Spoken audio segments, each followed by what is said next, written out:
ಎಲ್ರಿಗೂ ನಮಸ್ಕಾರ. ನಾನು ವಿದ್ಯಾ. ನನ್ನ ಚಾನೆಲ್ಗೆ ನಿಮಗೆಲ್ರಿಗೂ ಹಾರ್ದಿಕವಾದಂತಹ ಸ್ವಾಗತ.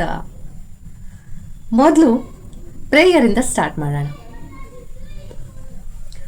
ಓಂ ಅಸತೋಮ ಸದ್ಗಮಯ ತಮಸೋಮ ಜ್ಯೋತಿರ್ಗಮಯ ಮೃತ್ಯೋರ್ಮ ಅಮೃತಂಗಮಯ. ಓಂ ಶಾಂತಿ ಶಾಂತಿ ಶಾಂತಿ. ಅಜ್ಞಾನತಿಮಿರಾಂಧಸ್ಯ ಜ್ಞಾನಾಂಜನಶಲಾಕಯ ಚಕ್ಷುರುನ್ಮಿಲಿತಂ ಯೇನ ತಸ್ಮೈ ಶ್ರೀ ಗುರವೇ ನಮಃ. ನಿಮಗೆಲ್ಲರಿಗೂ ಹಾಗೂ ನಿಮ್ಮ ಕುಟುಂಬದವರಿಗೂ ಹೊಸ ವರ್ಷ 2026ರ ಹಾರ್ದಿಕ ಶುಭಾಶಯಗಳು. ಈ ವರ್ಷ ಹೇಗಿರುತ್ತೆ 2026 ಅಂತ ತಿಳಿದುಕೊಳ್ಳೋಕೆ ಕುತೂಹಲ ಇದೆಯಾ? ನಾನಿದ್ದೀನಿ ಹೇಳಲಿಕ್ಕೆ. ನಿಮ್ಮ ಕುಟುಂಬ ಜೀವನ, ವೈವಾಹಿಕ ಜೀವನ, ಪ್ರೀತಿಯ ಜೀವನ ಹೇಗಿರುತ್ತೆ ಅಂತ ತಿಳಿದುಕೊಳ್ಳೋಣ. 2025ರಲ್ಲಿ ಬಹಳ ಕಷ್ಟ ನಷ್ಟಗಳನ್ನ ಅನುಭವಿಸಿದ್ದೀರಾ. ಸಣ್ಣ ಪುಟ್ಟ ವಿಷಯಗಳಿಗೆ ಸ್ವಲ್ಪ ಜಾಸ್ತಿ ಜಗಳ, ಕಿತ್ತಾಟಗಳು, ವಾದ ವಿವಾದಗಳು ಆಗಿದೆ. ಹಾಗೆ ಬಹಳ ನೆಮ್ಮದಿಯನ್ನ ಕೂಡ ಕಳೆದುಕೊಂಡಿದ್ದೀರಾ. ಆದರೆ 2026 2025ಕ್ಕೆ ಹೋಲಿಸಿದ್ರೆ ತುಂಬಾ ಚೆನ್ನಾಗಿರುತ್ತೆ. ನಿಮ್ಮ ಪ್ರೀತಿ ಪಾತ್ರರ ಜೊತೆಗೆ ನಿಮ್ಮ ವೈವಾಹಿಕ ಜೀವನದಲ್ಲಿ ದಾಂಪತ್ಯ ಕೂಡ ಚೆನ್ನಾಗಿರುತ್ತೆ. ಆದರೆ ನೀವು ನಿಮ್ಮ ಹೆಂಡತಿಯನ್ನೋ ಅಥವಾ ಗಂಡನನ್ನೋ ತುಂಬಾ ಬೇಸರ ಪಡಿಸಿದ್ದೀರಾ, ಅವರಿಗೆ ದುಃಖ ಉಂಟು ಮಾಡಿದ್ದೀರಾ, ಅವರಿಗೆ ಇನ್ಸಲ್ಟ್ ಮಾಡಿದ್ದೀರಾ, ಅವರ ಜೊತೆ ಕೂಗಾಡಿದ್ದೀರಾ, ಕಿತ್ತಾಡಿದ್ದೀರಾ ಅಂತಾದ್ರೆ ಆಗಿಂದಾಗ್ಲೇ ಕುಳಿತುಕೊಂಡು ಸಾರಿ ಕೇಳೋದು, ಅವರನ್ನ ಏನಾದ್ರೂ ಮಾಡಿ ಪ್ರೀತಿಯಿಂದ ಅವರನ್ನ ಸರಿ ಮಾಡೋದನ್ನ ಮರಿಬೇಡಿ. ಯಾಕೆಂದ್ರೆ ಈ ವರ್ಷ ನಿಮ್ಮ ಸಣ್ಣ ಪುಟ್ಟ ತೊಂದರೆಗಳೇ ದೊಡ್ಡ ತೊಂದರೆಗಳಾಗಿ ಮಾರ್ಪಾಡಾಗುತ್ತೆ. ಸೂರ್ಯನ ವರ್ಷ ಇದು 2026.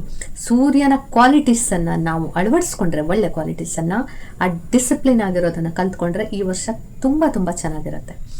ಇನ್ನು ಆರೋಗ್ಯದ ಬಗ್ಗೆ ಮಾತಾಡಬೇಕು ಅಂತಂದ್ರೆ, ಬಾಯಿಯಲ್ಲಿ ಹುಣ್ಣಾಗೋದು, ಮತ್ತೆ ಮಂಡಿ ನೋವು, ಜಾಯಿಂಟ್ ನೋವು ಅಥವಾ ಅಜೀರ್ಣ ಸಮಸ್ಯೆ, ಕಿಡ್ನಿ ಸ್ಟೋನ್, ಈ ಥರದ್ದೆಲ್ಲ ಬಹಳವಾಗಿ ಕಾಣಿಸ್ಕೊಳ್ಳೋ ಸಾಧ್ಯತೆ ಇದೆ. ಹಾಗಾಗಿ ಜಾಸ್ತಿ ನೀರನ್ನು ಕುಡಿಬೇಕು. ಒಂದು ಒಳ್ಳೆಯ ಜೀವನ ಶೈಲಿ ಅಂದರೆ ಪ್ರತಿದಿನ ಆರೋಗ್ಯವನ್ನು ನೋಡ್ಕೊಳ್ಳೋದಕ್ಕೆ ವ್ಯಾಯಾಮ ಮಾಡೋದಾಗಿರಲಿ, ಅಥವಾ ಒಂದು ಒಳ್ಳೆಯ ಆಹಾರವನ್ನು ಸೇವಿಸೋದಾಗಿರಲಿ, ಅಥವಾ ಪ್ರಾಣಾಯಾಮ, ಯೋಗವನ್ನ ಮಾಡೋದಾಗಿರ್ಬೋದು, ಅದನ್ನ ಅಳವಡಿಸ್ಕೊಳ್ಳೇಬೇಕು.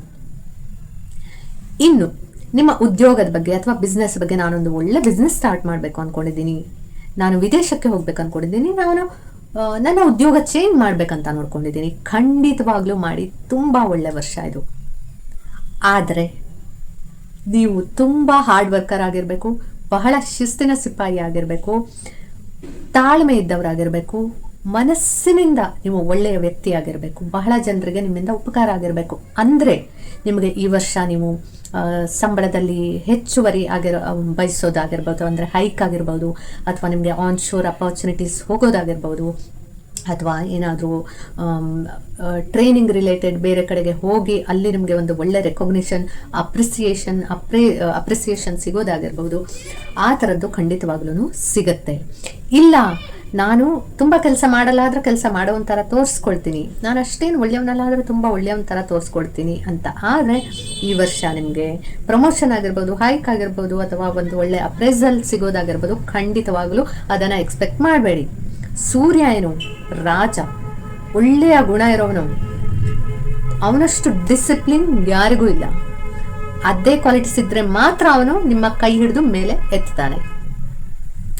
ಮತ್ತೆ ಈ ವರ್ಷ 2026ರಲ್ಲಿ ಕೇತು ಸಿಂಹ ರಾಶಿಯಲ್ಲಿ ಒಂದು ಡಿಸೆಂಬರ್ 2026 ಮೊದಲನೇ ವಾರದವರೆಗೂ ಇರ್ತಾನೆ. ಹಾಗಾಗಿ ಕೇತು ಅಂದ್ರೆ ಏನು? ಅವನ ಅಟ್ಯಾಚ್ಮೆಂಟ್ ಅಲ್ಲ, ಅವನ ಡಿಟ್ಯಾಚ್ಮೆಂಟ್. ನಿಮ್ಮ ಈಗೋ ಅಂದ್ರೆ ಅಹಂಕಾರ ಇದ್ರೆ, ಅತಿಯಾದ ಸ್ವಾಭಿಮಾನ ಇದ್ರೆ, ಕೆಟ್ಟ ಗುಣಗಳಿದ್ರೆ ಅದನ್ನ ಬಿಡೋವರೆಗೂ ಈ ವರ್ಷ ನಿಮಗೆ ಪಾಠವನ್ನ ಕಲಿಸ್ತಾನೆ ಇರುತ್ತೆ. ಹಾಗಾಗಿ ಒಳ್ಳೆಯವರಾಗಿರೋಣ, ಒಳ್ಳೆಯದನ್ನೇ ಮಾಡೋಣ. ಈ ವಿಡಿಯೋ ನಿಮಗೆ ಇಷ್ಟ ಆಗಿದ್ರೆ ನನ್ನ ಚಾನೆಲನ್ನು ಸಬ್ಸ್ಕ್ರೈಬ್ ಮಾಡೋದನ್ನು ದಯವಿಟ್ಟು ಮರಿಬೇಡಿ. ಹಾಗೆ ಈ ವಿಡಿಯೋವನ್ನು ಲೈಕ್ ಮಾಡಿ, ನಿಮ್ಮ ಎಲ್ಲ ಸ್ನೇಹಿತರಿಗೂ ಶೇರ್ ಮಾಡೋದನ್ನು ಕೂಡ ಮರಿಬೇಡಿ. ಆರೋಗ್ಯದ ಬಗ್ಗೆ ಕಾಳಜಿ ಇರಲಿ. ಧನ್ಯವಾದಗಳು.